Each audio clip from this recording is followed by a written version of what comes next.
What is going on? You are watching, listening to Tags Live, the live version of Tags Podcast, aka Talk About Gay Sex Podcast. I'm your host, Steve V. This is episode 309 alongside Kodi Maurice Doggette. How the hell are you? Hello, darling. This drink is strong. Is it strong? Uh-oh. It's going to be a good show then. Oh my God. I'm afraid of what's going to happen. Going to come out of my mouth. Keep on this show. drinking, because the more you drink, the better we all look. Because we are a video podcast on the Get Vocal platform. And yeah, that's funny that you would say that. Oh my God. Okay. We have got an entire episode for you of simply hot gay sex topics. One of our favorite things to do. We've had some special guests on. A couple announcements, though, before we get into the slew of topics. Speaking of drinking a lot, coming up, I tried this new vodka that is called Fourth and Pride. Just got this flyer, Fourth and Pride. Love it. Yeah, they are for the gay community.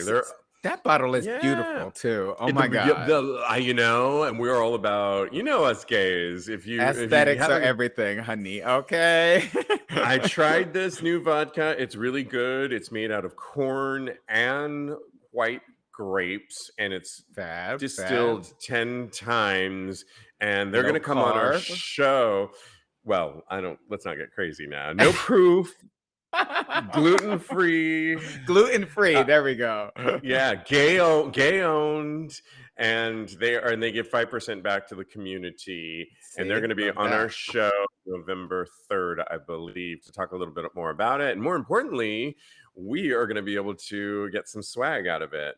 I.e. vodka. Love that part. Yeah.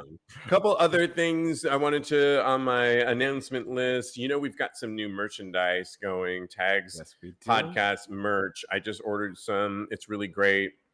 You can simply get it by going to TAGSPodcast.com and click on the link Tags Merch. And we've got everything from tanks, hoodies, tees, mugs, stickers, but on and on. And we've got those vibrant colors, purple, that electric blue, white on black, all really cool. Makes great Christmas presents in time. Check it out. And lastly, in announcement land, Adam's Toy Box has been with us for a minute as one of our sponsors. Adam's Toy Box, the adult toy company, and they just sent me a huge, I can't show you, but I've got about new toys. 15 toys right beside me here. Fabulous. I'm going to, throughout the show, maybe I'll show you a few of them. But, I was thinking of different ways on how to do giveaways from them. And one of them is... I thought what we can do for the next 10 weeks or so is encourage people to write in if you've got sex conundrums or you want some sex advice or relationship advice. You know how we give it on our Tags Podcast show. If you DM us, if you DM us at Tags Podcast on Instagram or email us, you can give us your question. If you do, I will send you back. I'll ask you what you'd be into, and I'll send you some swag from adamstoybox.com. But you also can go to adamstoybox.com and get 20% off the entire lineup of toys over there by simply using our promo code TAGS at checkout and get 20% off. But yeah, some really good stuff. The first one I want to show you is these anal beads that are dun dun dun dun. I'm coming to your house. It's Halloween season. I got to get my. You're gonna raid the toy box. Yeah, I've always wanted. There's a couple different anal beads in this that and I really like them because they have like a handle. Because the last thing you want is to get lost and get them stuck. Yeah. In the dark hole. And we might know way too much about this. We know a little bit too much. So anyways, write in with your sex conundrums or ask for advice on your relationships, and you will immediately, at least for the next the first ones that do, I will send you a toy. I'll ask for your address and send you off a personal Adam's Toy Box toy.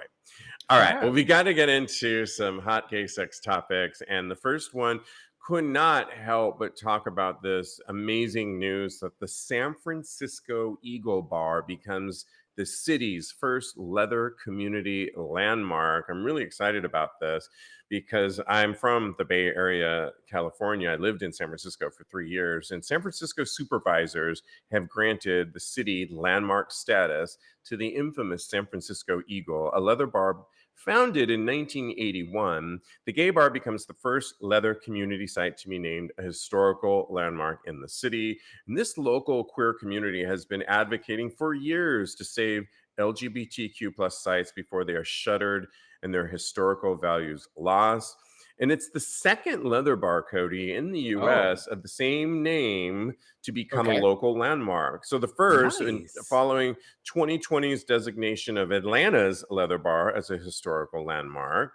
And they got their status. And even though it was founded, the Atlanta's Eagle, 6 years after the San Francisco location. Not that that means anything. I mean, yeah, but I mean, city is by city. I mean, if we were to go by anything, you would think the New York Eagle would get it because and foremost, they've been around, I think, as early as 1980 for sure. They've just had different incarnations. But I think it's really cool. And you know, you may ask, what does this really mean? According to San Francisco planning, the intent of landmark designation is really to protect, preserve, enhance, and encourage continued utilization, rehabilitation, and, where necessary, adaptive use of significant cultural resources. Beautiful. So essentially, it should help keep the Eagle in business regardless of who buys the lot.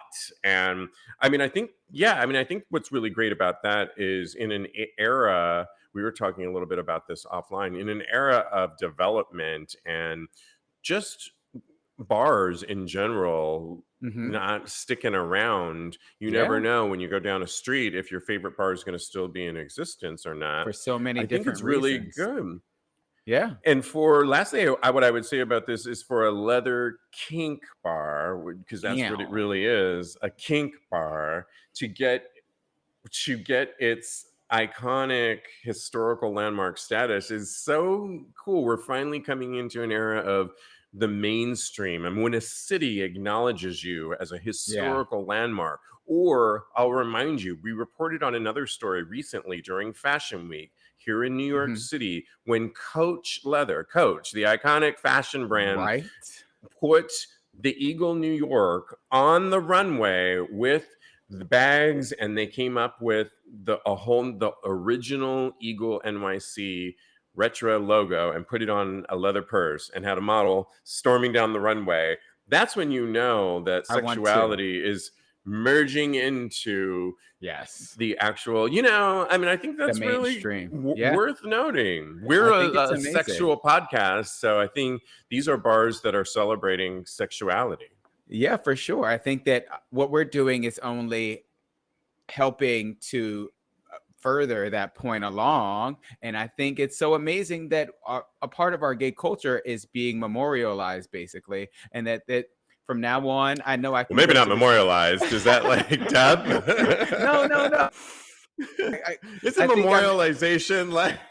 I think it means that it's going to be there forever. Peace. That's what I meant. Yeah. No, I think it just means it's going to be there forever. That's what I meant. I don't know if memorialize is the right word. We'll see. I'll ask you to edit it out maybe later. No. I like that. I like that you said that. No, I mean, yeah. Because COVID, we know that it's taken so many of our gay bars out of the world. They're no longer in existence. So I know that forever and ever I'll be able to go to San Francisco and go, which I've never been to. And I'll be able to go to the Eagle. I know we got to go. Field trip it. Maybe we'll do an episode over in San Francisco. I would love to. Stomping ground. Maybe we'll contact the San Francisco Eagle and do it. And we can do it from there. Oh, bitch. We I think we got a plan. I think we're gonna do this. And I think we reported on this already. Sorry, and then I'll get your point. That the New York Eagle as well. So we've got San Francisco now, iconic.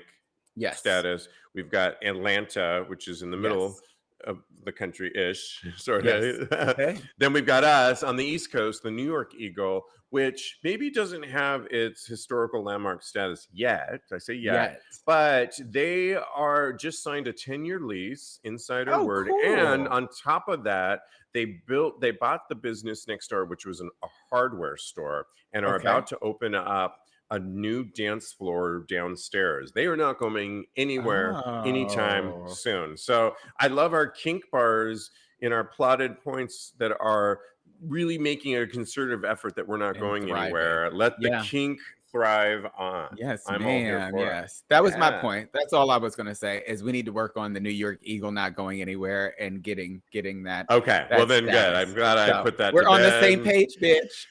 We are on the same page. All right. Well, this next story, I was so shocked we had to talk about it. There's a museum that started an OnlyFans account after its TikTok was banned for posting news. So essentially, I'll just get you a consortium of museums, a blend of a consortium. Thank you. A consortium of museums in Vienna have created an OnlyFans account to post nude artworks as part of a new wave of prudishness on social media platforms. So essentially, the so-called Vienna Laid Bare initiative was launched by Vienna's tourism board late last week, along with its own. I know, along with their OnlyFans account. As of writing, subscribers can receive, for people that are into it, they can get a complimentary Vienna city card or a ticket to one of the museums. And a spokesperson for the tourism board told Motherboard that the museums launched the initiative after the city's museums had their social media accounts suspended for uploading nude artwork. And in July, the TikTok account of the city's Albertina Museum was banned for posting photographs from Japanese artist Nobuyoshi Araki depicting obscure breasts. TikTok did not immediately reply to an email regarding the ban.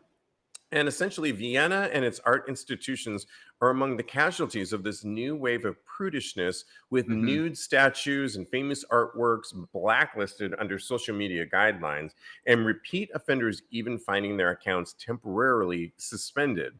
The Vienna Tourism Board ultimately wrote in a press release, "That's why we decided to put the capital's world-famous explicit artworks on OnlyFans." And I love it. And we're talking about 100-year-old pieces of artwork in some cases, because it was a consortium. That's a hard word for me to say. Meaning a bunch of museums that came together, essentially, is the point. And all of them were taken down in various ways and capacities. And I think that this is old artwork, sketches oftentimes. And I love that, I think it all has to do with the algorithms that we keep hearing so much about. And I was watching a piece on Lisa Ling's This Is Life. I love her. Lisa Ling, love her. Yeah. And she was talking to one of the originator marketing guys on Facebook, and he was saying the algorithms are all designed, at least on Facebook, for you, Kodi, to have only the types of content that you would be interested in. Obviously, if you look at something that you want to purchase, you're going to see more of that. If you look up certain types of liberal news that you might, you're going to get flooded with that. And then somebody else in the middle of the country that might be more conservative, they're going to get a totally separate type of news feed that is to them. And he said it's designed to divide us even more. And ultimately, his main message was it's because there's more money to be had and made by doing this sort of. They could change the algorithms, but I have to say, though, because our first Instagram talk about gay sex was taken down. And it all has to do with money. Everything always, to me, comes down with money, because it's the banks, we've been told, I've been heard, that those are the ones that put the pressure on social media companies to ultimately want to take down these things. But it's a whole you could be like a podcast and talk about sex on there, and then you're going to be targeted a lot more than somebody else that's Joe Schmo that's maybe showing actually his jockstrap. And so I think, you know, it's just so frustrating. But I like that they used another platform, OnlyFans, to not only monetize and get their work out there.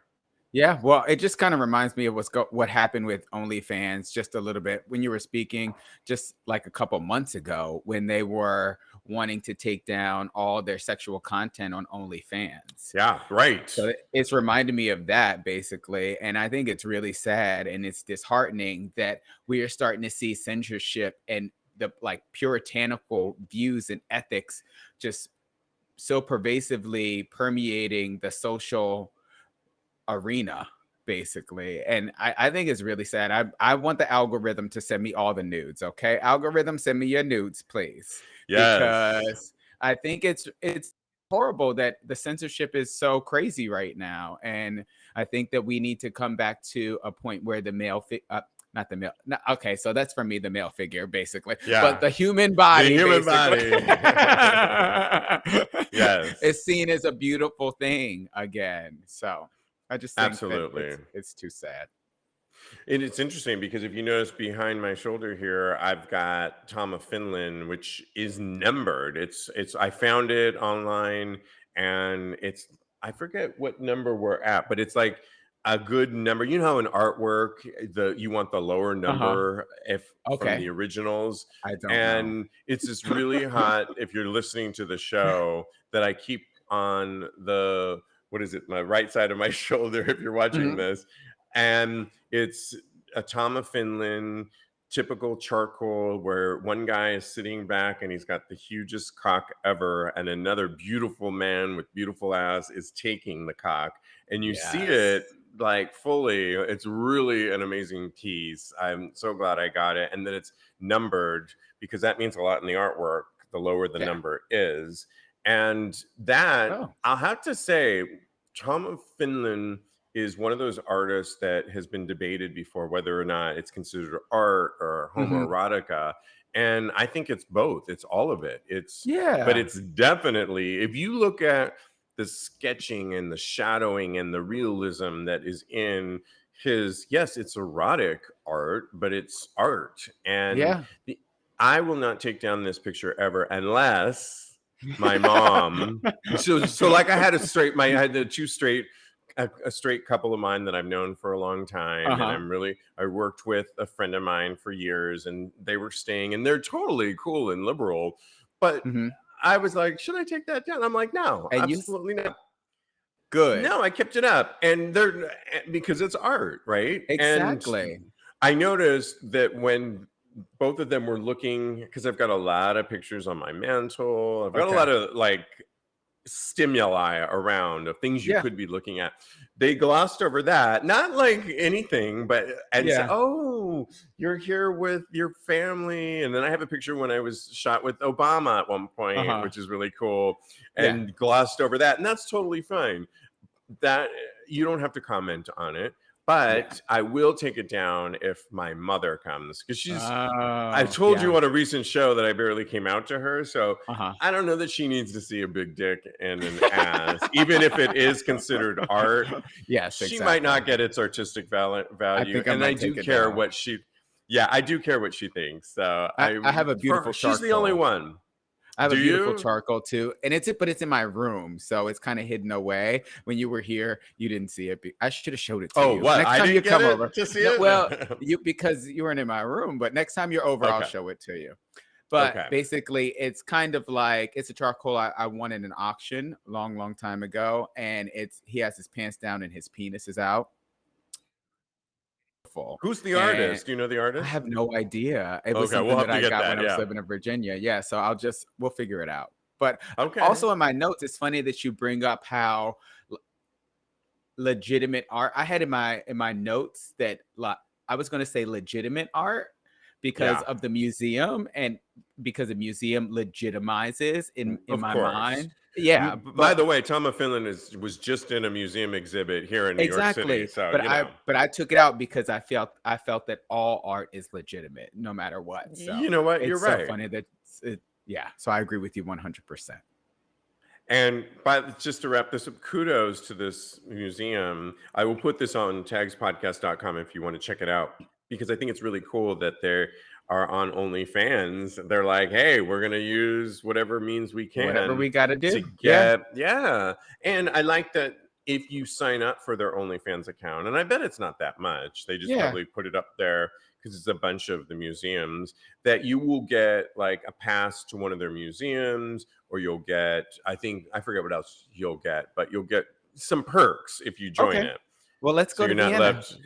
Let's go to Vienna. Okay. We're just planning all kinds of trips. San Francisco. Now we're off to Vienna. I love it. All right. Well, we had to report on this next story because I don't know if you guys know from government, Madison Cawthorn, who's in the U.S. Representatives, urges moms to raise their sons to be hyper-masculine monsters. And I'm not even joking on that quote. Representative Madison Cawthorn, Republican of North Carolina, has gone viral for a speech he recently made in which he complained about the demasculinization of young men in the modern world. He writes, "Our culture today is trying to completely demasculate all young men," he told his audience. In a video clip which went viral, has him saying, "You can look at the testosterone levels in young men today, and they are lower than throughout all of history." I like how he knows the testosterone levels. But okay. Then he goes on to say, remind me of Lindsey Graham. Oh, honey, that queen. Somebody we don't want on our team. There's a lot of reasons. He goes on to say, there's a lot of reasons for this that we can get into later. But my friends, they're trying to demasculate the young men in our country because they don't want people who are going to stand up. And lastly, he says, which is the repulsive, all you moms here, the ones who I said are the most vicious in our movement, if you are raising a young man, please raise them to be a monster, he said, to wild applause and cheers. I mean, can you even with this? I can't even. Okay. Yeah. Go ahead. It's just so interesting. Well, what are your thoughts when you hear this? It's men like this that give masculinity a bad name. I have so much to say. Okay, get ready. Yeah. Okay, good. I want to hear it.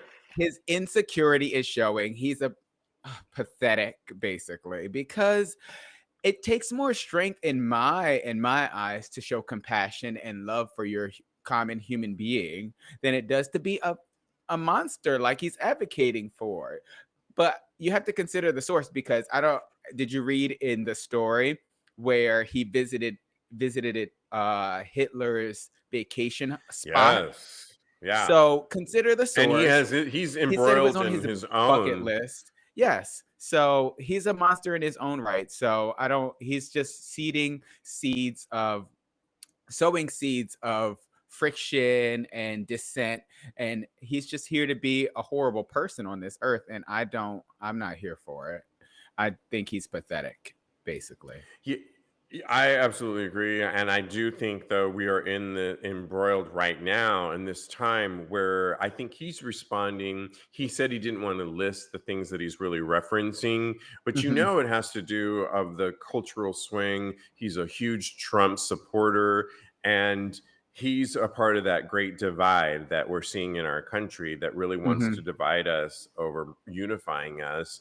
And essentially, all the examples that we report on all the time of like Lil Nas X and RuPaul's Drag Race and Pose and all these people that are coming out in droves as not just gay, but bisexual, non-binary, on transgender, that we are in my mind, we're seeing this pivotal shift happening right before our eyes. That in history books, it's going to be a great time to look at the history of this. If you are a student later on in life, this is probably going to be a really amazing, because historical times, the most interesting times to study in my mind, have always been the ones where there's a turning point going on. Maybe not a war, but it is sort of a civil war in many ways of you can't look at the news, at least our gay news. I scour the gay news to come up with so many of our topics,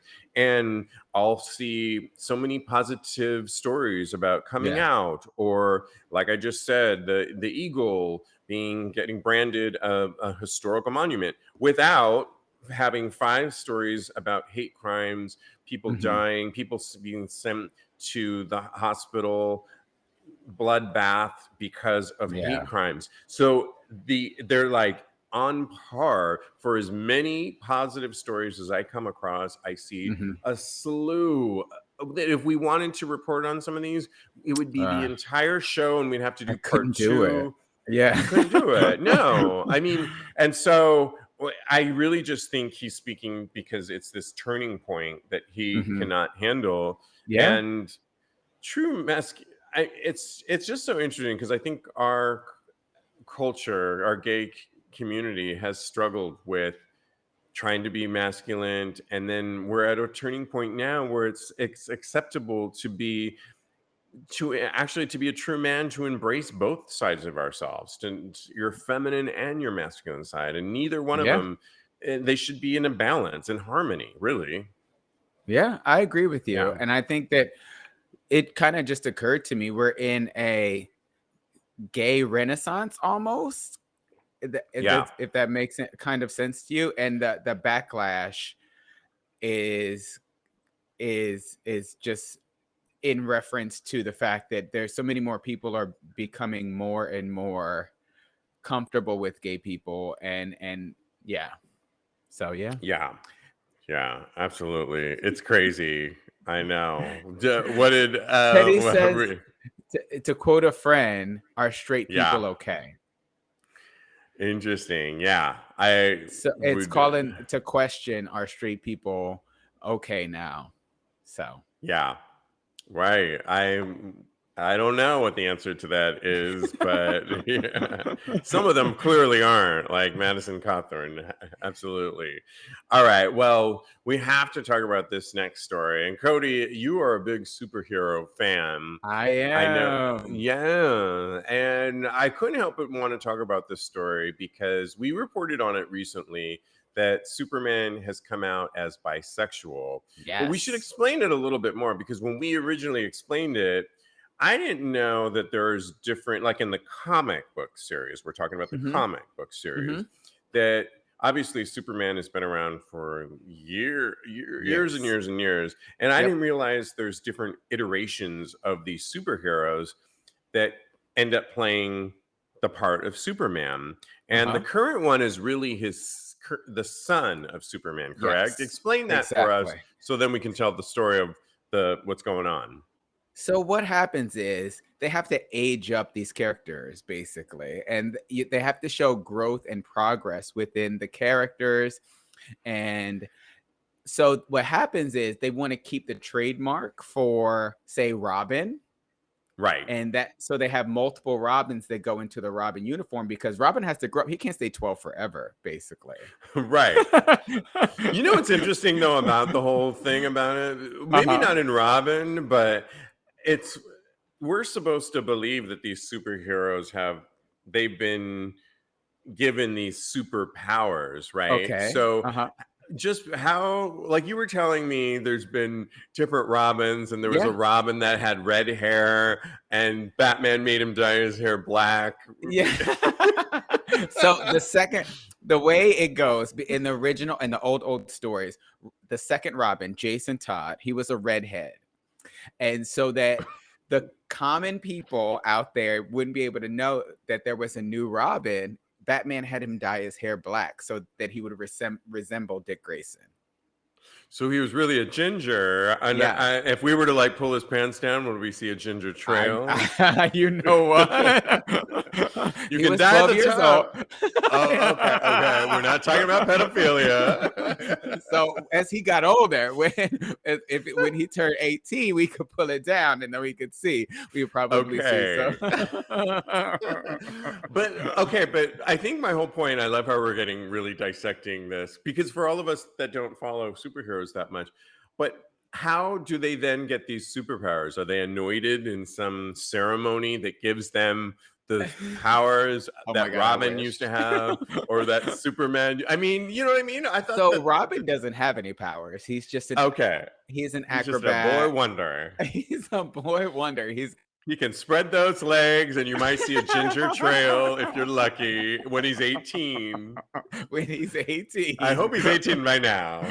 Yeah, he's definitely 18. He's the Red Hood now. Oh, well, then all right. I want to know. 20-something now. So you can go look right now and get it. Boy choice, Silas says. Yes, we're ready.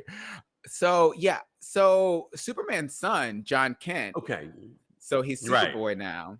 So... This makes sense. He's the son.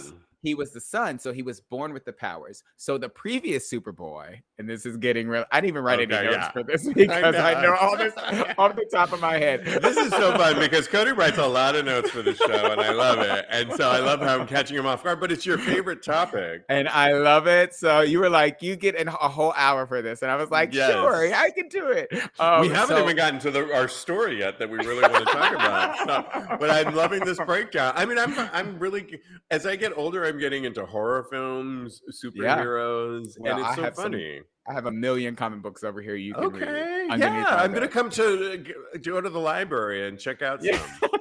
You're the library. Yeah. Yes. It's open, honey.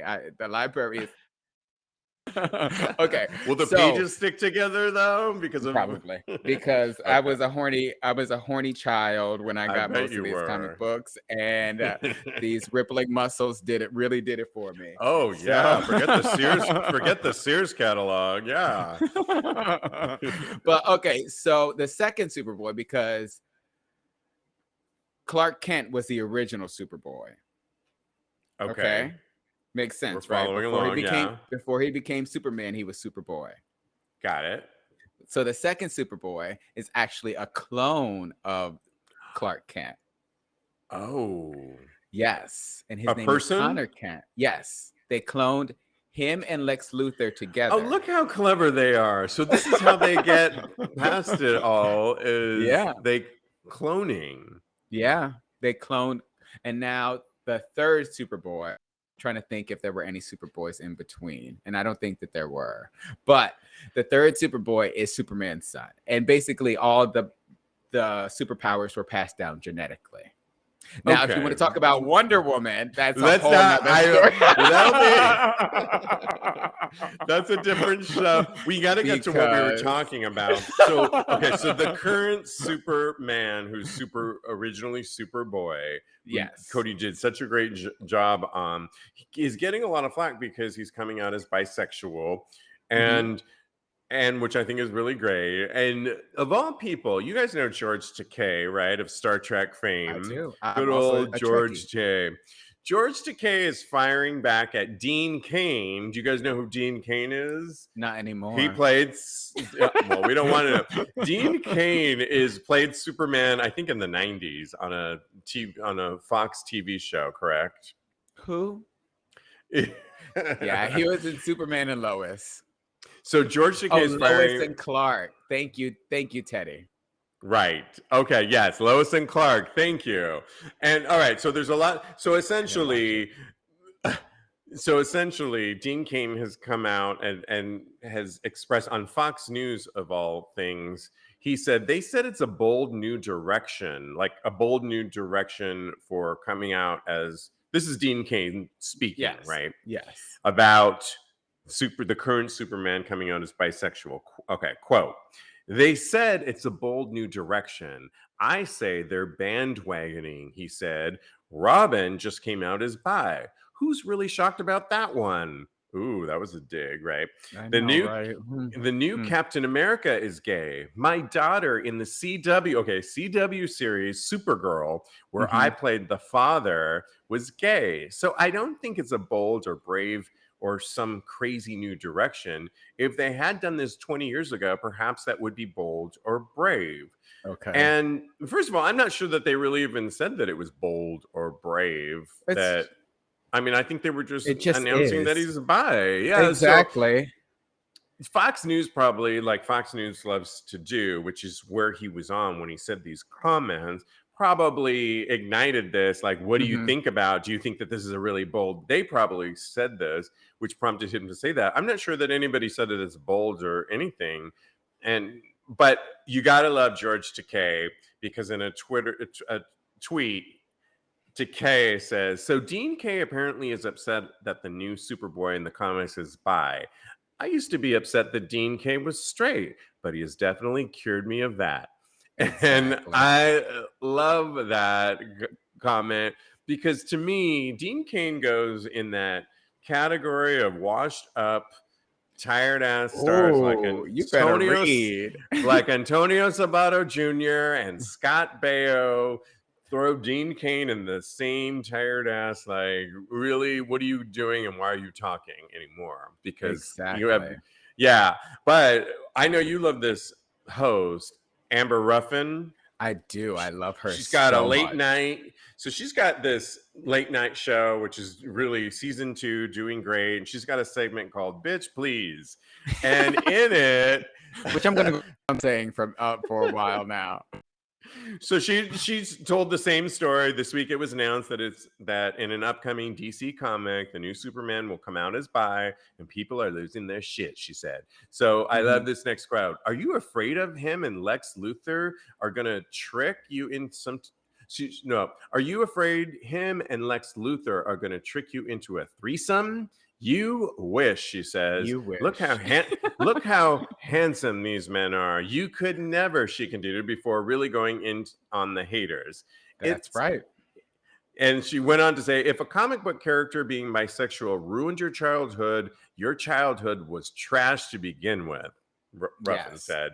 And I have to agree with her that, oh my God, calm down. I mean, exactly. And I don't know that anybody said it was really that breakthrough, but it is big. That sounds like baiting Dean Cain, and or back to our masculine topic on your old ideals of what was considered masculine, holding an old stale piece of toast ideal of what is masculine. As Superman, to me, it's masculine to come out as bi. Yeah.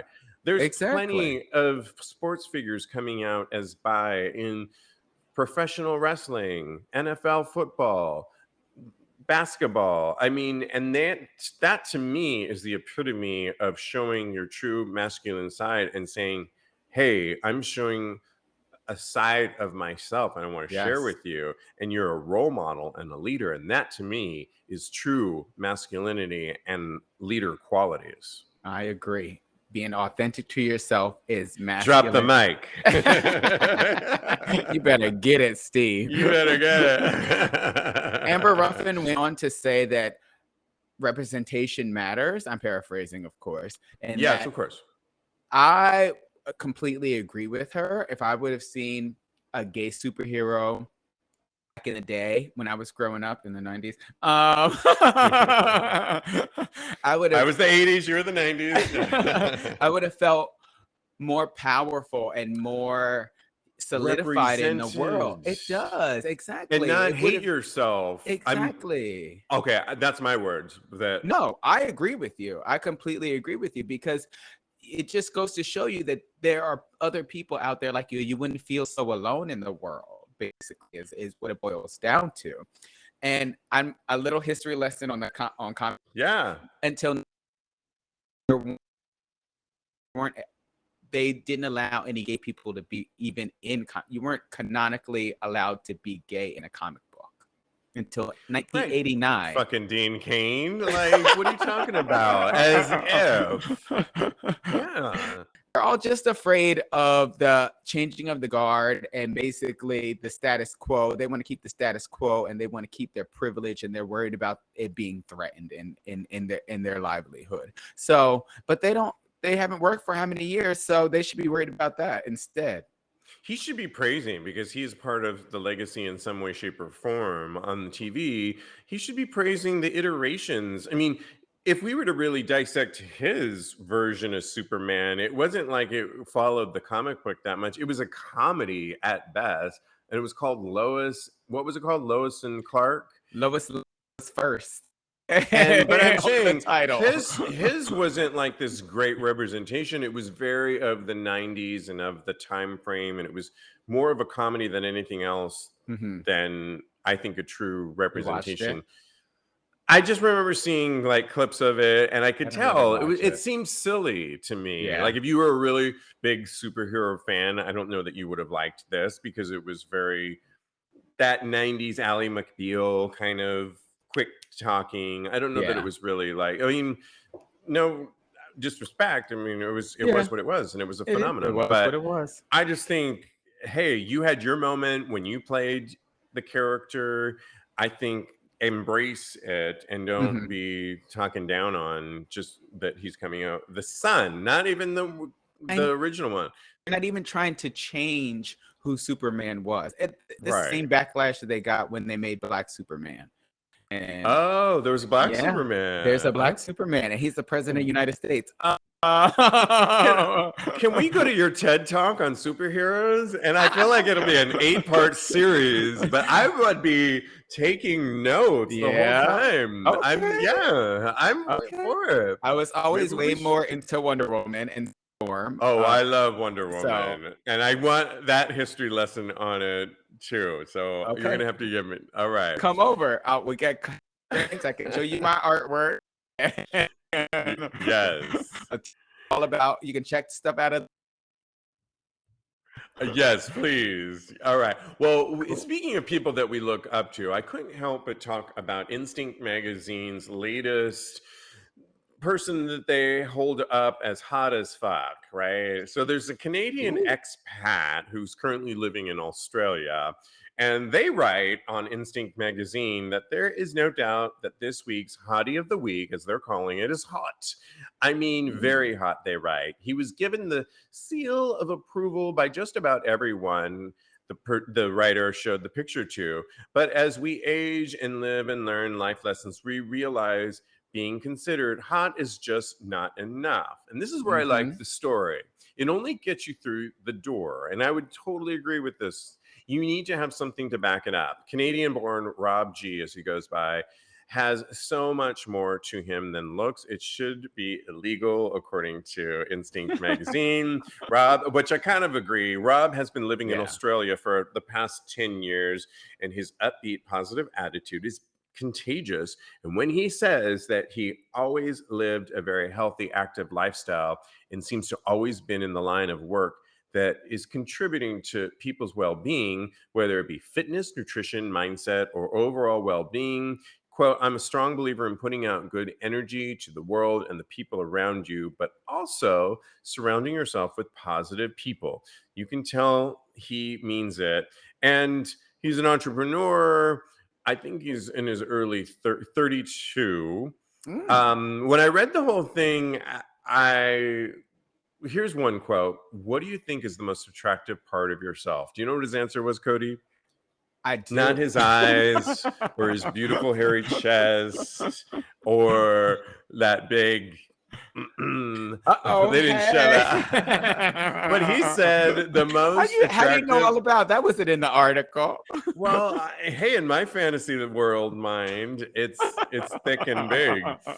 But when answered, what do you think is the most attractive part of yourself? He says, my energy. Yes. And I think that's really awesome. I thought it was beautiful. My energy. I think that's really, and it goes to masculinity, all the topics that we're talking about. Ultimately, when I'm looking at somebody, I could think they're the hottest person when I see them out in bars. But if they're a douchebag or I get that first big, I'm turned away. But it's so nice when you meet somebody that's attractive and they're backing it up with this great energy. And I think about like my personal trainers that I've had the few times, the one I'm thinking of that's been on this show, Alex. And I don't think he's ever had a bad day. He's definitely had bad days, but he's never been sour or any of that. Even on and he's had some bad things happen to him. There's always a level of, I don't know. It's never positivity. He never goes there. It's always positive, and I think that's what I'm looking for in a person. And personal trainers tend to have that. Yeah. What are your thoughts? I mean, when you're looking for you're in a relationship. But... Yeah. I love that. Yeah. I try to exemplify that out in the world, and we're all human. Bad days, so sure. But I think that it's great that he is such a wonderful and beautiful person. And you know what really kind of stood out to me was that he's not cookie cutter what you would think that they would pick as the hot AF type person. And he's a trainer, but he's not like outrageously jacked. I feel like I could have his body. I feel like that's something that I could aspire to. Exactly. Yeah. And I think that it's so wonderful that he's so relatable and that he's so kind. I think that after all the stories that we just did about all these negative and horrible people, it's so refreshing to have to have someone who's he should be the next superhero. Yeah, that's right. Oh my God, that's so profound. I love that. I think he would be somebody that I would look up to as a modern day realistic superhero. Exactly. And his superpower is his positive nature and attitude that he emanates. And in his case, and as anyone knows, but I know, like, from my trainer, who to me, my personal trainer that we're friends now, I don't train with him, but he comes over periodically and he kicks down the door, and he's always in garb and just lots of layers. He looks like he loves superheroes himself. He went to Comic-Con. And to me, he's kind of like the closest thing to a superhero that is in my life right now. I look at when I go on his Instagram, I'm going to get inspired. Like I said, he's always a positive attitude, even on a bad day.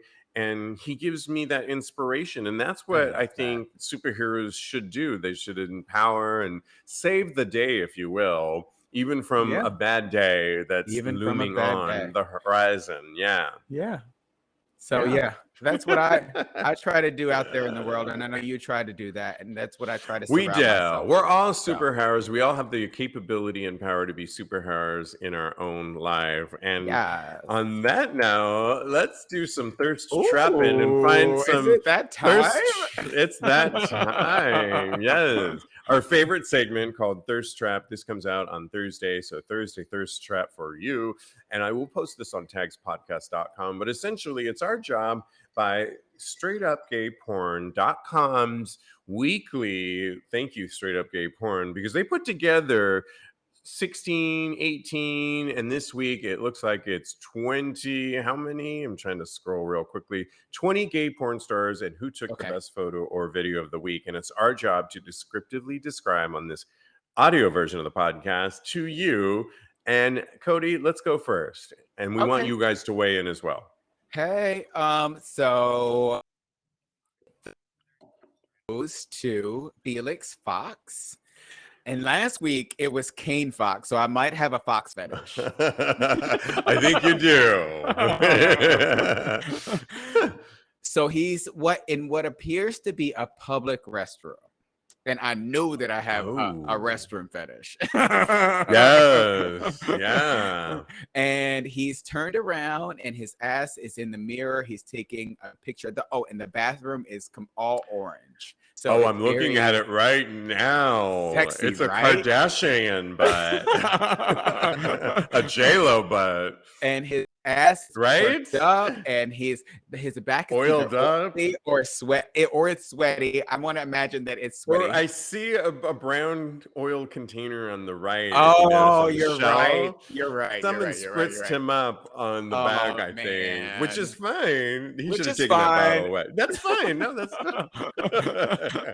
That could be lube too, ready to go. In my head, it looks like you need to spritz the ass a little bit down there so you can slide in. I'm just saying. But his back is beautiful, and it's so ripply and muscly, and it's just my wet dream. So he's my pick for this week. Well, I love that pick. That's a really good one. I love the orange background. It's It's actually really cool. I just want to take that brown spritz bottle out, and then I love it completely. But that's just me being hypercritical. I think I've said this before. You have to take the things. You have to make sure your background is clear. But honestly, it doesn't matter. You could crop this and get that out of it. I would crop it just in the mirror, and you're good to go. Mine happens to be right on top of your picture. On top. On top. It's I was gonna pick him too. Nico. Now, the reason I'm picking Nico, aside from there seems to be something, I don't know, thrown on the floor on the carpet, but I don't know. Besides that, Nico is taking a selfie, and unlike our co-host Jeremy Ross Lopez and Lincoln, where they say not to look in the phone, you're supposed to look into the camera, not in the camera. He is. I don't care. Like I said before, first of all, he's got an 8-pack, and gorgeous. I'm glad you picked him. Like I said, I like to do a little research and go, because they do a really good job on straight up gay porn. Mm-hmm. And if you click on the link below them, it takes you to their Twitter. He is so beautiful. And I think right now, because I'm in a workout phase, that he's giving me inspiration on body. And he's just got that beard that is sculpted and perfectly coiffed and lined up on all the right places. And I think I really picked him because he's so beautiful, but because he's giving me inspiration for my own workouts. And I'm looking at it like that. What is he giving you inspiration for? Oh, your workout. Well, a lot of things, but for my own workouts. And there's always should be somebody that you're looking up to, whether or not you achieve it, but just to give you kind of inspiration. And he's definitely giving me it in that picture and then on his following pictures. But we want you guys to weigh in as well. Did anybody else? Couple. Yes, we have a couple already. Okay, go ahead. In the building, so he. Oh yes. He put in it. I'm only gonna read a couple. So Teddy says Tommy 9.5. Yes, I know, and 9.5 key part of the name there. Hello. Hello. Is it the 9 inches? I'm not gonna even go there. All right, go ahead. I can't go that high unless I'm sucking. Oh, okay. Yeah. I got talent, but not in the vocal arena. Nice. So Silas also, he says Dallas, Preston, and Rhino. And Rhino I saw Rhino. I'm like, yes. It was a rhinoceros of an ass. Oh, he's right there. Oh. Okay. All right. Okay, background community over there. I know, right? Your hero? Yes. Oh, okay. I love it. She's staying with me now. I love it. Well, thanks for playing, everybody. This has been so much fun. Thank you, Kodi Maurice Doggette. Thanks for educating us on the superheroes. I feel like we need to do a different part series on this. I want to hear more about Wonder Woman. You told me about that before. You said you should have your own comic book. And I was like a little bit wary about it before, but now I'm thinking it might be a good thing. I can produce it. Let's talk. And we can me. Hey, I know a little bit. I know a little something about producing some of these. Let's talk. Okay. All right. This could be good. Let's do it before somebody else does it. Well, there's a couple out there right now, honestly. Yeah. Well, okay. But I'm not going to say it on.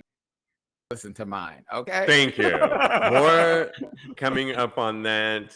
All right. You can follow Kodi on Instagram. He's a life coach. Follow him at KMD Coaching or his personal account, Mr. Maurice. But always, like I said, follow us at TAGSPodcast on Instagram. And if you DM us or email us right now for the next several weeks, I've got a slew of Adam Toy Box toys sitting before me. I've got all kinds of things, cock rings, masturbators, on and on. And if you DM us and if you ask for sex or relationship advice, by doing that, I will write you back and we'll answer your question, first of all, but I will also then send you a personal toy from adamstoybox.com. And you can get 20% off by going to adamstoybox.com by using the promo code TAGS at checkout. In the meantime, thanks so much for joining us. All back with new shows next week, including our extra Tags after show this week for extra content, as well as our Dark and Dirty, a brand new show this week as well. So consider joining the subscription-based service. In the meantime, guys, thanks for watching. It's been so much fun. Always. Continue having hot gay sex. Yes. Super fun.